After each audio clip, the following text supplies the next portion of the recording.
My name is Sarah Malik. I am 46 years old, and my entire life has been spent in the quiet, tree-lined streets of Burlington, Vermont. From the outside, my life seemed to be the epitome of balance and success. I was a respected accountant, married to my loving husband, Adam, and together we raised 3 beautiful children: Emma, who had just turned 15, Noah at 12, and little Layla, a curious and spirited 9-year-old. Ours was a family that thrived on love, tradition, and unwavering faith. For me, faith wasn't just a private practice. It was the framework of my existence. Islam had shaped every moment of my life, from the prayers I whispered at dawn to the decisions I made at work and home. 5 times a day, I knelt in quiet devotion, speaking words of gratitude and submission to Allah. I had fasted every Ramadan without fail, and I had the privilege of making the pilgrimage to Mecca not once but twice, an accomplishment that filled me with pride and earned the admiration of my community. Burlington's Muslim community was tight-knit, and I was often at its center. I was known for my melodic recitation of the Quran, which earned me frequent invitations to lead prayer gatherings or teach children its sacred verses. There was a certain rhythm to my life, a predictability that made me feel secure. Adam and I worked tirelessly to instill in our children the values of modesty, discipline, and devotion. Every decision I made was anchored in what I believed was the path to eternal salvation. When I wasn't working, I immersed myself in the duties of our faith. Whether it was organizing charity events at the mosque or helping neighbors navigate life's challenges with spiritual advice, my life felt full, even purposeful. Yet, purpose can be a deceptive comfort. There were moments when life slowed down just enough for doubt to creep in. Quiet, fleeting moments. Late at night, as I lay in bed while Adam and the kids were asleep, I would stare at the ceiling, grappling with questions I dared not speak aloud. How could a merciful God condemn people like my neighbor Lauren, who lived a life of kindness and integrity but didn't share my faith? How could I reconcile the teachings I cherished with the gnawing discomfort I felt about certain doctrines? I always silenced these questions with what I'd been taught. Allah's wisdom is beyond human understanding. It was a phrase that settled the mind, but not the heart. These doubts were like tiny cracks in a seemingly unshakable wall, faint but persistent, whispering truths I was too afraid to face. Even Emma, my eldest, had begun asking questions that left me uneasy. Her best friend, Chloe, came from a family of devout Christians. One evening, Emma asked me directly, "Mama, why would Chloe go to hell? She's such a good person." The simplicity of her question broke something in me. I gave her the answer I knew by heart, that belief in the wrong religion leads to eternal punishment. But as the words left my lips, they felt hollow, as if I were reciting lines from a script I no longer believed in. And yet, life continued as it always had. There was a rhythm to it, an endless list of tasks and responsibilities that kept the questions at bay. My days were filled with balancing spreadsheets, attending meetings, preparing meals, and making sure the children were keeping up with school and prayer. The morning of May 14th was no different. I woke before dawn for the far prayer, moving quietly through the house as the rest of the family slept. I wrapped my scarf around my hair, feeling the familiar fabric against my neck as I recited the opening verses of the Quran. The sky outside was painted with soft hues of pink and gold, a rare warmth for Vermont spring. After prayer, I made breakfast, checking that Emma had her books, Noah hadn't forgotten his soccer gear, and Layla had brushed her hair. Adam kissed me on the cheek before heading out to work, and I packed my laptop and notes for a meeting scheduled later that day in Montpelier. As I drove down the quiet streets, the Quran played softly in the car. The morning felt peaceful, almost idyllic. The scent of blooming lilacs drifted through the window, and for a moment, I let myself feel the blessing of it all. A beautiful family, a steady career, a faith that anchored every part of my life. But peace can be fleeting. As I merged onto the highway, I noticed a large truck ahead carrying what looked like construction equipment. Steel pipes were stacked high, their weight pressing against worn straps that looked dangerously fragile. I kept my distance, glancing nervously at the fraying edges of the straps. My thoughts drifted to the coming month. Ramadan was just around the corner, and I had been planning meals and prayers in preparation.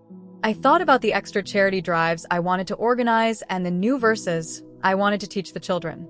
I told myself the doubts that had been haunting me could wait. There was too much to do, too many responsibilities to juggle. But as I followed the truck, an unshakable unease began to settle in my chest. The straps securing the pipes groaned under the weight, and I found myself gripping the steering wheel tighter. Something wasn't right. If you felt the weight of life's questions or found yourself at a crossroads, know that you're not alone. Join our community by subscribing and liking this video.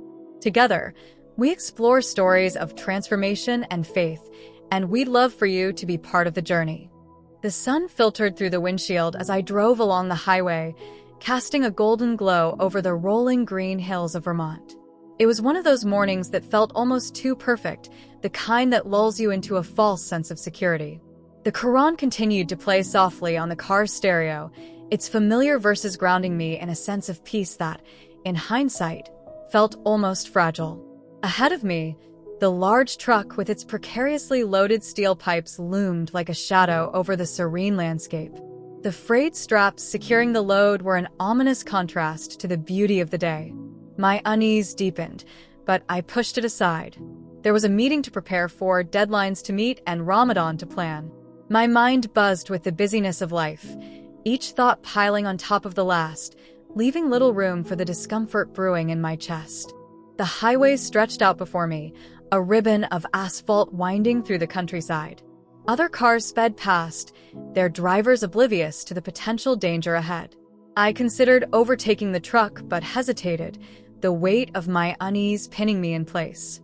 Instead, I slowed down, allowing more distance between my car and the truck.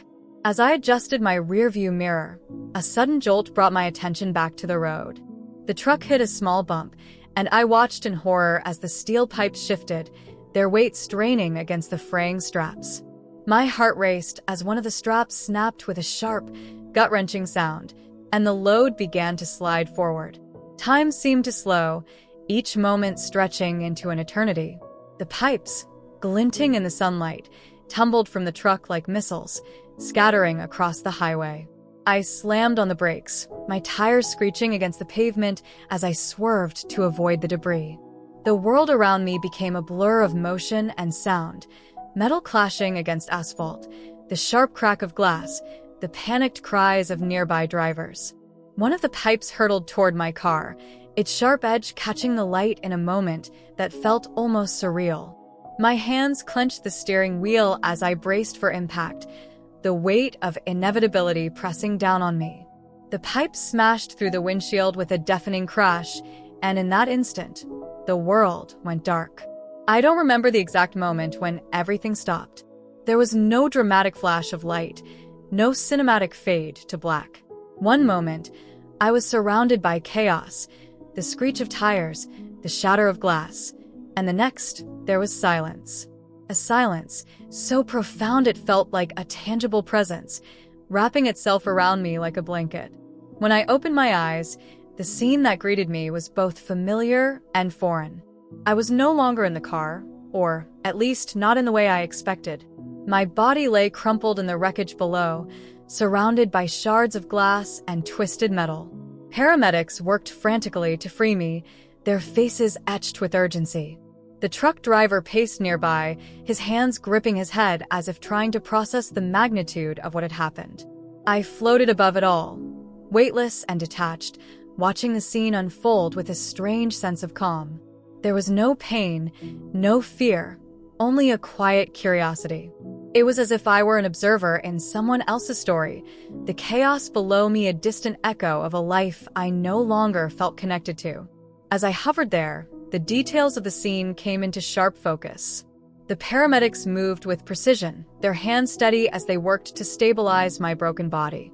The onlookers, their faces a mix of shock and concern, whispered among themselves, their voices a soft murmur that seemed to fade into the background. I should have felt panic or despair, but instead, there was a profound sense of peace, a stillness that seemed to transcend the chaos below. It was as if the burdens of the physical world, The noise, the pain, the constant striving had been lifted, leaving behind only a quiet clarity. And then, just as suddenly as I had been pulled from the chaos, a light appeared. At first, it was subtle, a soft glow on the horizon that seemed to emanate from nowhere and everywhere all at once. It wasn't the harsh, blinding light of the sun or the artificial glare of a street lamp. This light was alive, warm and inviting, wrapping around me like a gentle embrace. The light grew brighter, its warmth seeping into every corner of my being. It wasn't just a physical sensation. It was something deeper, something that touched the very core of who I was. It carried with it a sense of love so overwhelming it brought tears to my eyes.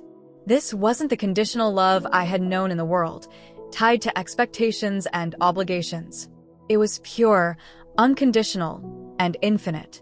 As the light enveloped me, I felt layers of worry and doubt begin to peel away.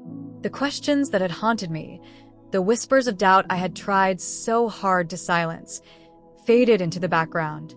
In their place was a sense of clarity and acceptance, a knowing that transcended words or logic. And then, just as I was about to step fully into the light, I saw something or someone standing within it.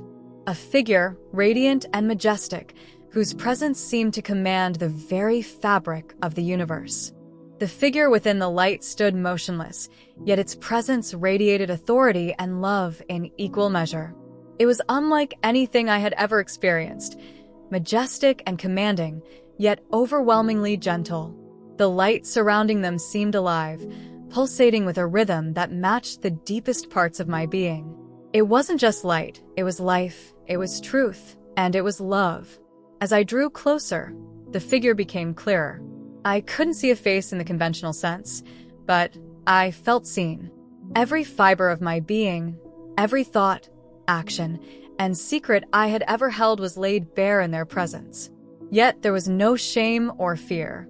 There was only acceptance, a profound, unshakable acceptance that filled the very spaces I hadn't known were empty.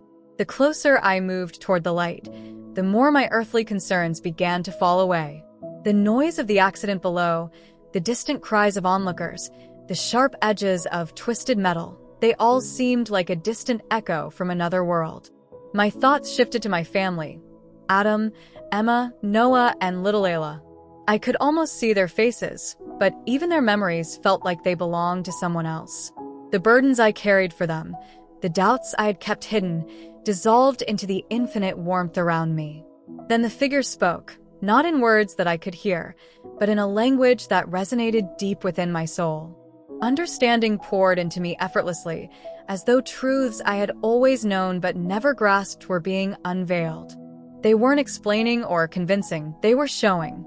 It was as if my entire life, every question and every moment of doubt, was being rewritten with answers so simple, so profound, that I couldn't comprehend how I had ever missed them. "You are loved," the figure seemed to say, though not in words. The message reverberated through me, touching parts of myself I had long buried. This wasn't a passing statement or a platitude. It was a truth so undeniable that it became the foundation of everything else. I felt a pull, a gentle urging to move deeper into the light. With each step, or what felt like steps, I felt lighter, freer. It was as though the weight of a lifetime of striving and proving had been lifted. I didn't need to do anything or be anyone. I was simply enough as I was. And then I saw them. Memories, more vivid than life itself, began to play out before me. Moments I had long forgotten, others I had clung to with pride, and still others I had tried to bury deep within me. Each one was presented with a clarity that felt like living them all over again. Yet, this time, I wasn't alone in viewing them. The figure in the light saw them too. Every joy and every failure. I relived moments of devotion, prayers said in the stillness of dawn, the pride I felt as I recited the Quran to my children, the joy of guiding others in the faith. But as I watched, another layer of truth unfolded. I saw how much of my devotion, had been entangled with pride. I saw myself judging others for not sharing my beliefs, dismissing their kindness and sincerity because they didn't worship as I did. The love I thought I was extending had been overshadowed by a quiet arrogance, one I had never dared to admit. But there was no condemnation in the light, no sense of punishment or anger. Instead, there was love, a love so overwhelming it brought me to my knees. I wasn't being judged. I was being shown. And in that showing, I was freed. As the memories faded, the light around the figure intensified. I felt myself drawn closer, compelled by a force I couldn't resist and wouldn't have wanted to. This was what I had been searching for my entire life, without realizing it. Every prayer, every act of devotion, every question I had dared not ask, it had all led me here. And then, just as I stood on the edge of the light, on the cusp of something I couldn't yet name, the figure stepped forward. They reached out, not physically, but with a presence that engulfed me. And in that moment I knew, the figure before me was not a prophet, not a messenger, but the very embodiment of the divine. It was Jesus.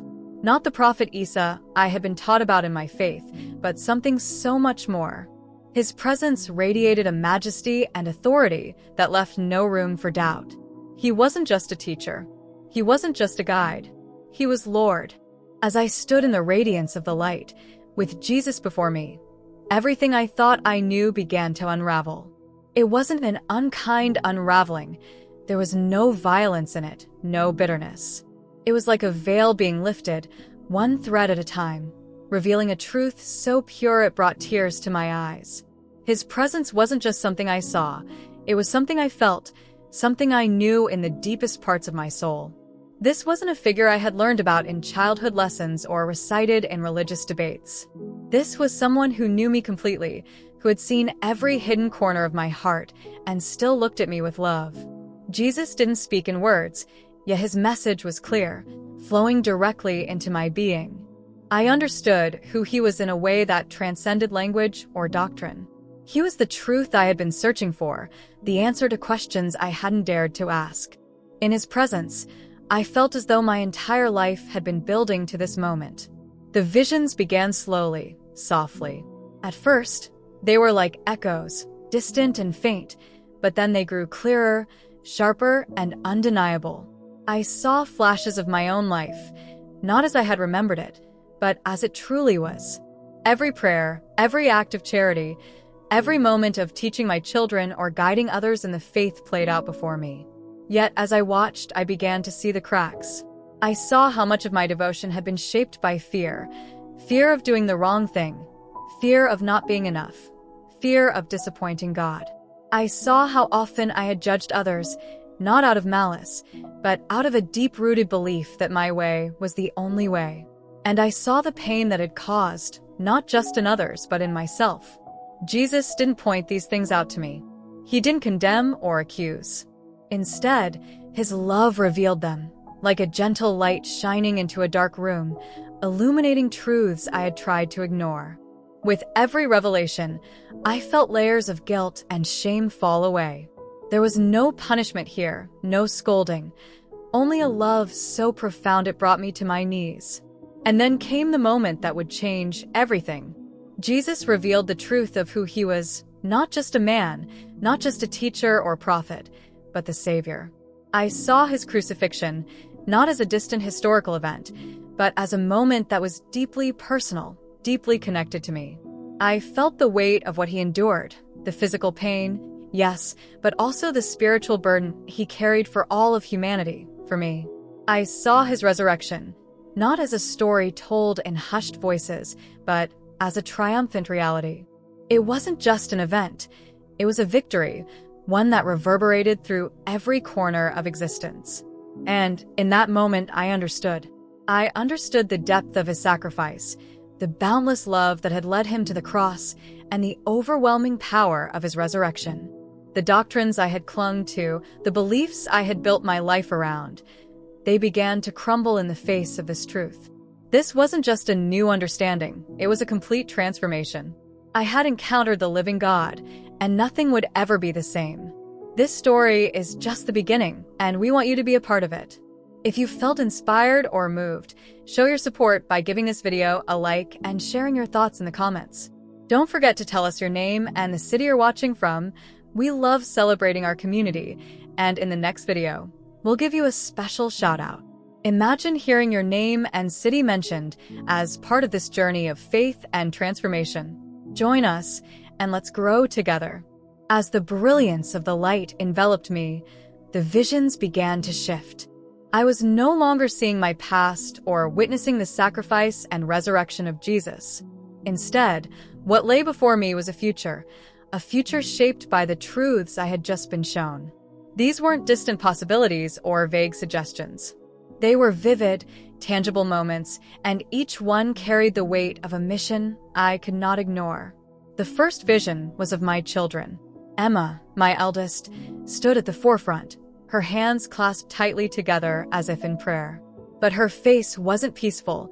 It was strained, burdened by an invisible weight. Behind her, Noah and Layla followed, their expressions mirroring her uncertainty. They were moving through a life that appeared structured and devout, yet something was missing. I could see it in their eyes, the absence of joy, the absence of freedom. I watched as Emma grew older, taking on the mantle of faith I had once worn so proudly. She led prayers, taught others, and instilled in her own children the same doctrines I had passed down. But behind her piety was a quiet loneliness, a longing she didn't know how to name. Noah, once so full of curiosity and energy, had become rigid, his life defined by rules and expectations that left no room for wonder or growth. And little Layla, my sweet, inquisitive child, had grown into a woman who wore her faith like a shield, her heart hidden beneath layers of fear and obligation. The weight of this vision crushed me. These were my children, my treasures, and I had led them onto this path. Every lesson I had taught, every value I had instilled, it all felt like a betrayal in the light of the truth I now understood. But then the vision shifted. The shadows that had clouded their lives began to fade, replaced by a light so pure it brought tears to my eyes. Emma's face softened, her hands no longer clenched in desperation, but lifted in praise. Noah's rigid stance relaxed, his laughter ringing out as he embraced a freedom he had never known. And Layla, oh, my sweet Layla, her smile radiated a joy so profound it seemed to light up the entire vision. I saw them discovering the truth of Jesus, their lives transformed by his love and grace. It wasn't a sudden or easy process, but it was beautiful. Emma found strength in vulnerability, Noah in humility, and Layla in the innocence she had never truly lost. They were free, not just from the weight of expectation, but from the chains of fear that had bound them for so long. The vision filled me with both hope and responsibility. I understood then that this transformation wouldn't happen on its own. It was tied to me, to the choices I would make when I returned. I wasn't just being shown their potential future, I was being called to help bring it into reality. The scene shifted again, and this time I saw Adam. He was sitting alone in our living room, his face buried in his hands. The man I had loved and built a life with looked broken, as though the weight of the world rested on his shoulders. I wanted to reach out to him, to comfort him, but the vision didn't allow it. Instead, I saw him standing at a crossroads, his face etched with both anger and sorrow. He was grappling with the truth, his heart torn between the faith he had known all his life and the revelations that had turned mine upside down. The path wasn't clear, but it was there, a chance for him to find freedom, if only he would take it. And then I saw something I hadn't expected. My community. The people I had prayed alongside, taught, and trusted were gathered together, their faces a mixture of confusion, fear, and defiance. They were hearing my story, grappling with the same truths that had shattered my world. Some turned away, rejecting the light with hardened hearts. But others stayed, their expressions softening as they listened, as they questioned, as they began to hope. The vision was clear. My story wasn't just mine. It was a seed, one that could grow and flourish in ways I couldn't yet imagine. But it would come at a cost. The path ahead was filled with challenges, rejection, ridicule, and pain. The life I had known would be stripped away, and the people I loved most might turn against me. Yet, even in the face of this, the presence of Jesus gave me strength. His love was unwavering, his light a constant reminder that I would never be alone. The mission he was calling me to wasn't easy, but it was worth everything. The visions faded, and I was left standing in the light, my heart heavy with both the weight of the mission and the hope it carried. Jesus' gaze met mine, and in that moment, I felt an unshakable certainty. This wasn't the end of my journey. It was the beginning. As I stood in the light, the weight of the mission pressed against my heart, but not in a way that crushed me. It was a weight that anchored me, grounding me in a truth so profound it left no room for fear. Jesus had shown me not just the reality of who he was, but the path he was calling me to walk. It wasn't a path of comfort or ease, but it was one filled with purpose, hope, and love. The light around me began to pulse gently, and with it came a sense of urgency. My time here was drawing to a close. The warmth that had wrapped itself around me, the love and acceptance that had filled every corner of my being, was now accompanied by a quiet resolve. Jesus didn't need to speak for me to understand what was being asked of me. The visions I had seen, the transformation of my children, the struggles of Adam, the seeds of hope planted within my community, were not just possibilities. They were responsibilities, and I was being sent back to help bring them to life. But as I stood there, a new vision unfolded before me, one that made my chest tighten with both fear and determination. I saw myself returning to a world that would no longer accept me. Adam's face flashed before me, his expression shifting from confusion to anger. My children's voices rang out, asking questions I couldn't yet answer, their trust in me hanging by a thread. I saw the faces of my friends, the people who had once looked to me for guidance, now turning away in judgment. The whispers of betrayal, the accusations of blasphemy, the doors that would close to me, all of it was laid bare. And yet, amidst the pain, I also saw glimpses of hope. I saw Emma reading a Bible, her eyes wide with wonder as she discovered the truths I had been shown. I saw Noah praying, not out of obligation, but out of a genuine connection to the living God. I saw Layla laughing, her heart free from the chains that had once bound it. And I saw Adam, standing at the edge of a decision that would change everything. These moments were not promises, but possibilities, and they depended on me. My story, my choices, and my willingness to share the truth would shape the future in ways I couldn't fully comprehend. The light around me began to fade, and I felt myself being pulled back. The warmth and stillness of this place were giving way to the cold, harsh reality of the world I had left behind. Yet, as I prepared to return, I felt a deep sense of peace. Jesus' presence hadn't left me. It was within me now, a light that would guide me no matter how dark the path ahead became. Thank you for being part of this journey with us. We're not here for profit. We don't earn anything from these videos. We do this out of love, to build a community where stories like these can inspire and bring hope. If you feel moved by this story, please like this video and consider subscribing to our channel. Your support means everything to us, and it helps us reach more people with these life-changing messages. Let's grow this community together. When I opened my eyes, the sterile white ceiling of the hospital room slowly came into focus. The soft beeping of monitors and the hushed voices of nurses filled the air, but everything felt distant, like an echo from another world. My chest rose and fell steadily, and as I became more aware of my surroundings, a single thought pressed against the edges of my mind. I had returned. I wasn't supposed to survive, not after what had happened, not after what I had seen. Yet here I was, alive, breathing, and with a heart full of truths I could no longer ignore. The weight of my injury should have left me incapacitated, but the pain was strangely muted, as though my body hadn't yet caught up to the miracle that had just occurred. Adam was sitting beside me, his hands gripping mine as tears streamed down his face. "You're alive," he whispered, his voice thick with emotion. But when the first words left my lips, his relief quickly turned to confusion. "Jesus is Lord," I said, my voice soft but unshakable. Adam froze, his brow furrowing in disbelief. "What did you say?"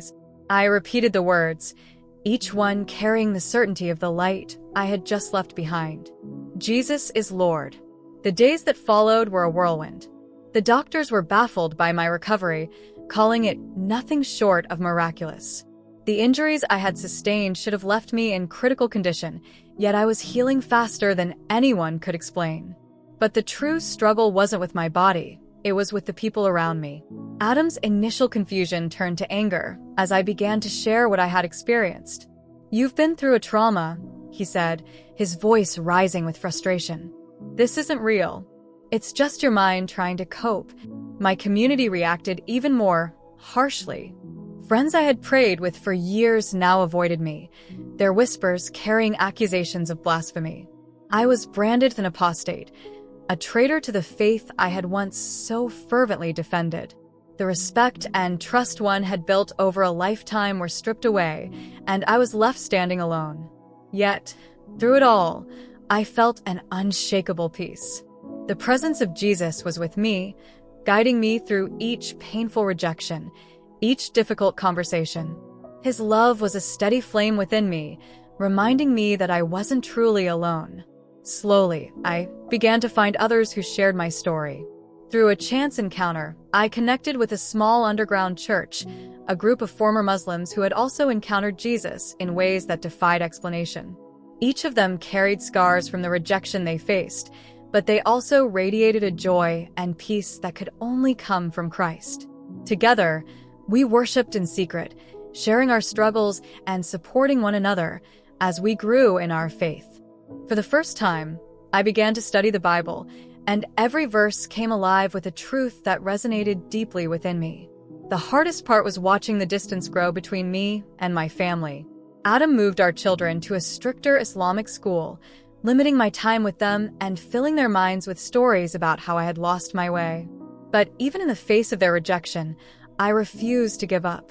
I prayed for them constantly, trusting that the seeds of truth I had planted would one day take root.